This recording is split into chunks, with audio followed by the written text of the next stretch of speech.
Hello Dave is brought to you ad-free by my supporters on Patreon. Become a Patreon yourself and get your name listed as a supporter at the end of every video by following the link in the video description.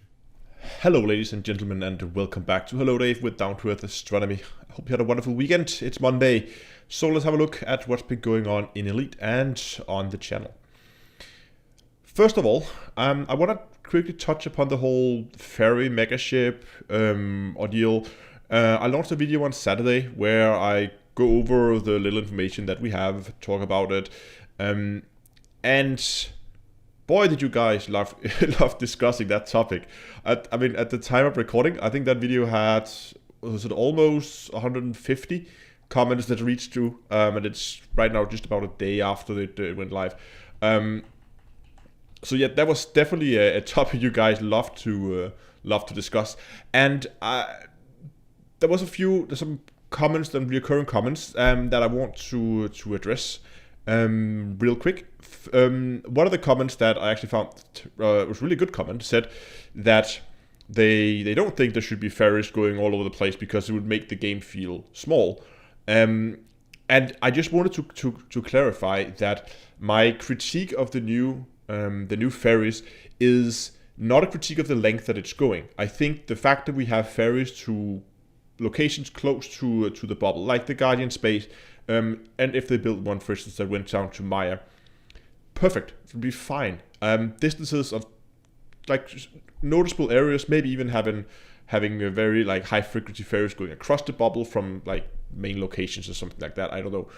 That's completely fine. I completely agree that if we begin to put ferries everywhere, like to Beagle Point and Colonia and the Secretariat A and all that, it would make the galaxy feel a lot smaller, and it would make a lot of the exploration trips feel less. I don't know. They would feel less of an accomplished, I guess, if you could just like take a ferry and you would be at Beagle Point. So I would definitely agree that having ferries going left and right all over the galaxy is not a good way to go for a game like Elite. You could argue, yeah, it would be really nice to have the one to Colonia now that we have some additional engineers out there, but I don't think we should just spread them all over the place. Now, what my main complaint was about that the new ferry service is the frequency that they're jumping. I think once a week it's nowhere near often enough. And one of the most common comments under that video was, oh, but this is fine for a casual player or for a new player. And that's absolutely correct, that for a new player spending a week out in that area of space, collecting enough to unlock all the blueprints and that's a lot of data, it's a lot of blueprint segments, then a week is fine. Assuming they actually make it and don't get stuck out there for another week, or they have to fly back manually and they might not brought a fuel scoop, yada yada yada. Anyway, the whole point is, yes, you're absolutely right. A week is fine for a new player or for a casual player, but I don't understand why, if they had a higher frequency that it was jumping more often, it would still be an as welcome change for new players, but it would also add something for the existing player base, the people who have already paid money for the game. And there's also another point, that is that, yes, if this is, let's run with the idea and says that this was something that was intended for newer players. So let's run with that idea. Let's imagine that for a second, that, okay, ferry services it's basically the Noob Ferries, okay? From now on, we're going to call them Noob Ferries, and that's okay. How are they going to know that the ferries are there to start with? Because sure, right now there's a Galnet article about it, but what about in 2 months? What about in half a year? What about in a year? There's no way that they can go in and they can find that information in game in 2 months, because there's no way no one's going to scroll back through 2 months of Galnet articles to find an old article saying, oh, by the way, there's been a ferry deployed here. So, sure, they would be helpful to new players, but business as usual, the new players will only get to know about them if people like myself and other content creators make videos, make forum posts, make guides, tutorials, put it on like Wikipedia pages or wiki pages. That's the only way that this information gets spread, because it's not visible in game.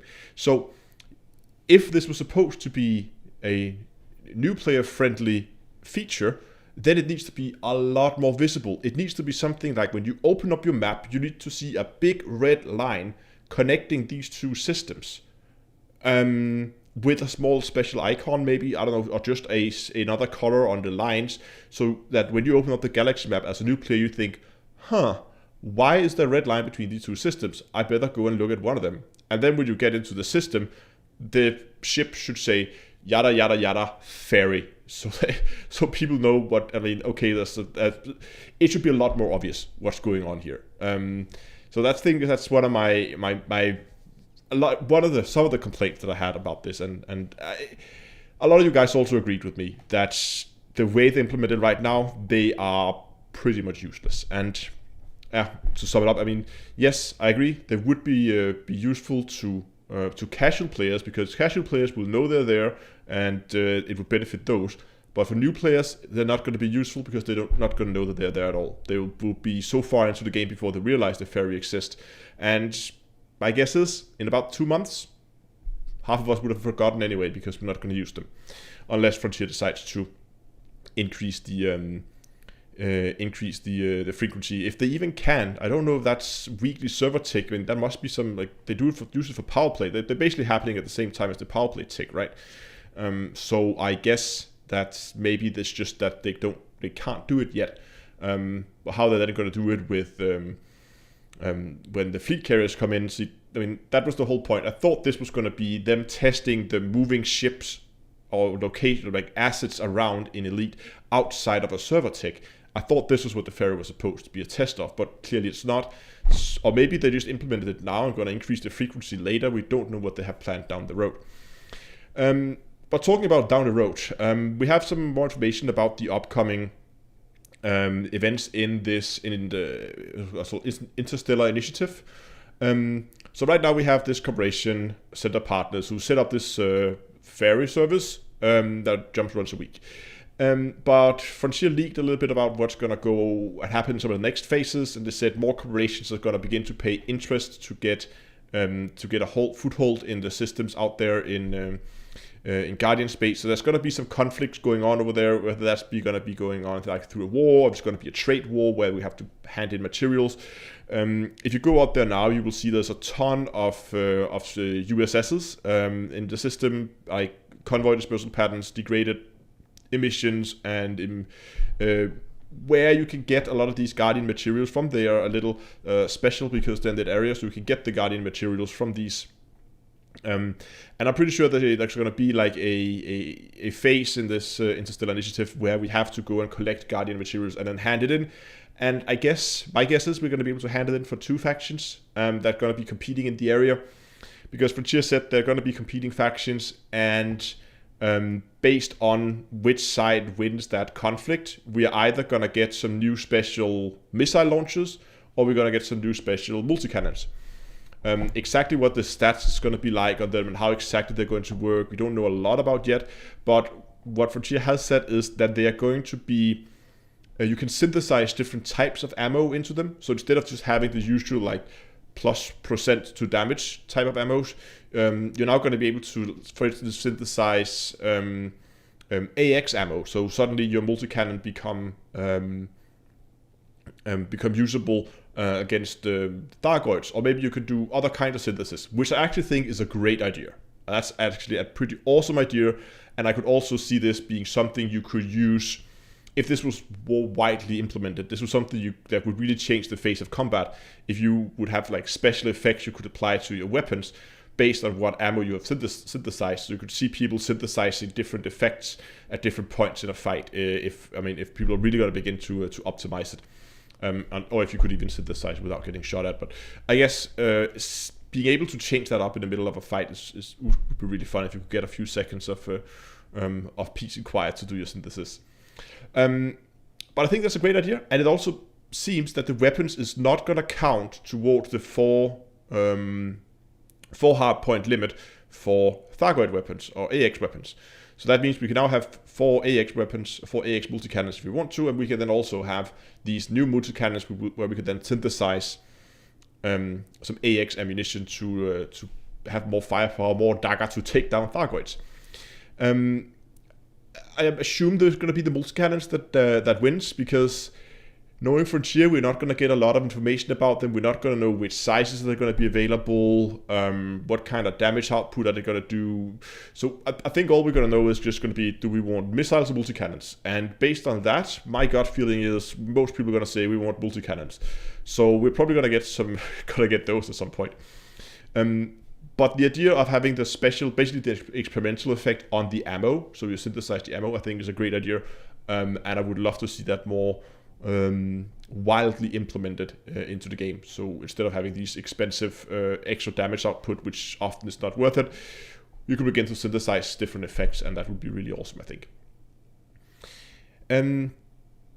But this is of course only this Interstellar Initiative. Once this is over, there's going to be more of them, and in Frontier's latest live stream they did also say that they are planning to do more. Basically it's more like small one month long stories they want to tell, and a lot of them will also be focused around other stuff than Guardians of Thargoid. So there's definitely going to be more stuff that's maybe going to take place closer to the bubble. So even though this one isn't off to the best start, I hope they're going to be able to iterate on it, and some of the next one's going to be a little bit more, to call it, balanced.